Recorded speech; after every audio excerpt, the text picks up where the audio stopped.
Hi guys! Welcome to Mama G's channel. So guys, for today's video, ayan, ready na ako mag-gym guys. Ready na sana ako mag-gym. Ayan, so plan ko talaga mag-gym today kasi yesterday, hindi ako naka-gym kay may mga emergency sa bahay. So, hindi ako naka-gym.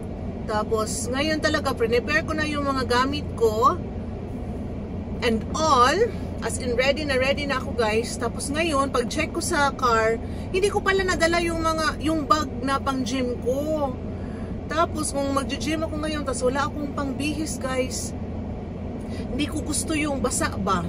For sure, full of sweat tayo mamaya guys. Kung after ko mag-gym. Tapos, basta parang masama sa feeling. Masama sa feeling na hindi ka magbibihis after mo mag-gym ba. Tapos, trinay ko i-contact si Inday Annabel. Kasi manghiram lang sana ako ng t-shirt. Kahit t-shirt lang. Tapos, hindi na lang ako magbibihis ng pang baba. Pero hindi ko siya makontak. May lagnat din kasi si AJ. So, hindi makakapasok si AJ today. So, absent si AJ guys. I don't think makakapag-gym ako. So, kung uuwi ako doon sa amin, 30 minutes or 25 minutes. Pero ngayon, traffic kasi ngayon guys. Kasi yung time is pang rush hour na, 7:33. So, maraming mga estudyante, mga trabahante sa gobyerno na bibiyahe ba. So, traffic.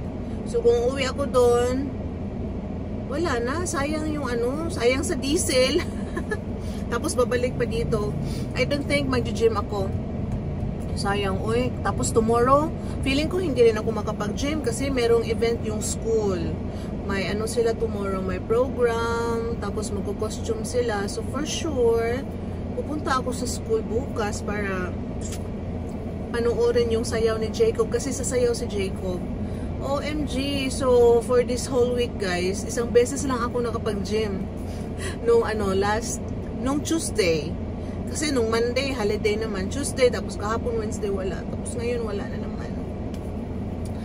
Ay nako, alam niyo ba kahapon kami ni Annabel, nagmukbang talaga kami ng guys, nagmukbang kami ng kakanin. Kasi yung friend namin, you know, si Linda, siya talaga yung chef sa grupo namin. So meron siyang, parang everyday meron siyang luto. Yeah, meron siyang niluluto everyday na kakanin. And umorder ako ko ng 3 tab. So each tab iba-ibang kakanin. So kinain ko kahapon is yung biko, and then si Inday Annabel naman yung kinain niya is puto and kutsinta. So nakamix sa isang tab yung kutsinta at saka puto. Super sarap talaga ng biko guys. Ewan ko, noon nung bata-bata pa ako, hindi ako masyadong makibiko. And ngayon na tumatanda na ako, napansin nyo ba guys, pag tayo tumatanda, no? O pag umuusad yung ating edad, iba yung parang nag-iiba yung taste buds natin. Kung ano yung mga pagkain na hindi natin kinakain nung tayo ay medyo bata-bata pa, ngayon kinakain na natin guys. Gusto ko talaga yung biko ni Inday Linda. As in, grabe, nagmukbang talaga kami kahapon. Kami na talaga. Uwi na tayo kasi naiwan ni Mama G ang gym na. Sayang talaga. Uy, sayang yung pawis na hindi ko mailalabas today.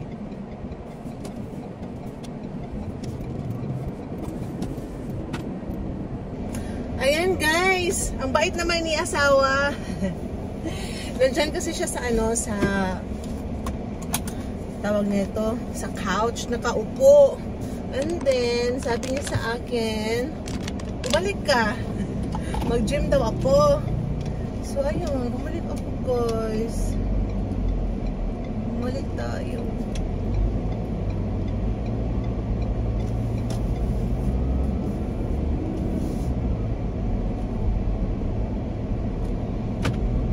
Kaya, let's go back para makapag-gym. Ay, thank God. Akala ko talaga hindi ako makaka-gym today. Kasi bukas, sigurado, hindi ako makaka-gym. Ayan, pinagbigyan tayo ni asawa, guys. Sabi niya, bumalik daw ako. Okay. Kasi pag makauwi na ako, tapos mamaya-maya, syempre, it's already 8 na. Makakarating ako doon, siguro 8:20, 8:30. So, mag-start. Ilagay na lang natin na by 11 ako matatapos. But at least with my husband's consent, inokihan niya ako na bumalik. So, pinaghandaan ko naman siya ng apple at saka banana. Okay na yun sa kanya na kanyang pang breakfast, guys. So, see you mamaya sa gym, guys. Let's go!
I'm at the gym.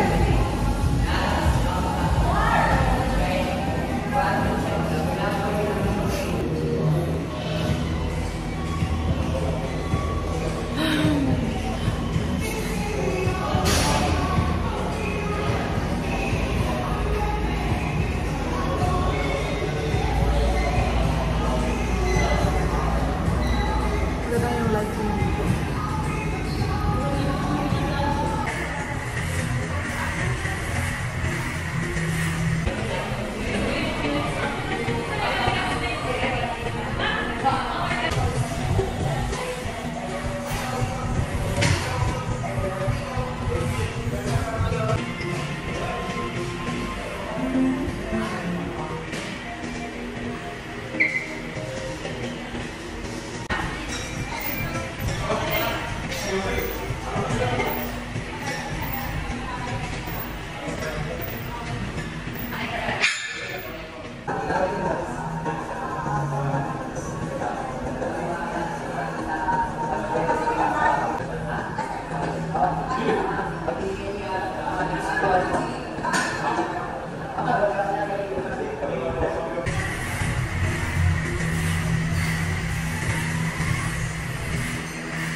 OMG guys, grabe. Talagang naka-gym tayo guys. Akala ko talaga kanina hindi ako makakapag-gym. False alarm lang pala yun. And natapos na tayo mag-gym guys. So parang 2 hours tayo doon sa gym. And also, chinek ko ang aking weight. So, nag-decrease siya ng konti guys. 73.50 plus something. Yes, guys. Effective yung IF. Actually, ano na talaga yan? Tested na talaga pag mag-fasting, di ba? Intermittent fasting plus workout. So, very, very effective talaga siya, guys. Yan yung ginamit ko noon na talagang nasa 58 kilos ako, guys. Imagine kung babalik tayo sa 58 kilos. Same as before. Guys, hala no? Talagang mag-slim tayo niyan. So right now guys, heading home na ako. Ito final talaga. Uwi na tayo guys. Uwi na and then hindi tayo kakain right away guys. Okay? So maghintay tayo ng 1 PM. Talagang maganda yung aura natin after natin mag-gym. Maganda yung ating pa-cheeks. Parang nagba-blush tayo. This is the after workout face. I really like it.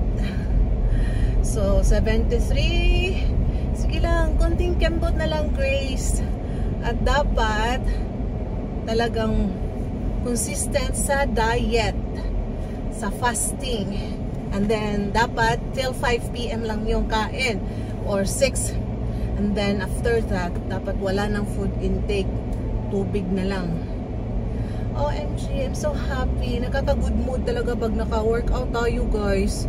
Natatanggal ang mga bad cells. Bad cells. 'Di ba? Yung mga stress natatanggal natin. So, yes guys, that's it for today's vlog. Ayan, ma-end ko na talaga ang ating vlog kasi may nagawa tayo for today's video. So, that's it guys. Thank you so much again for watching Mama G's channel. Please do like and subscribe Mama G's channel. Bye!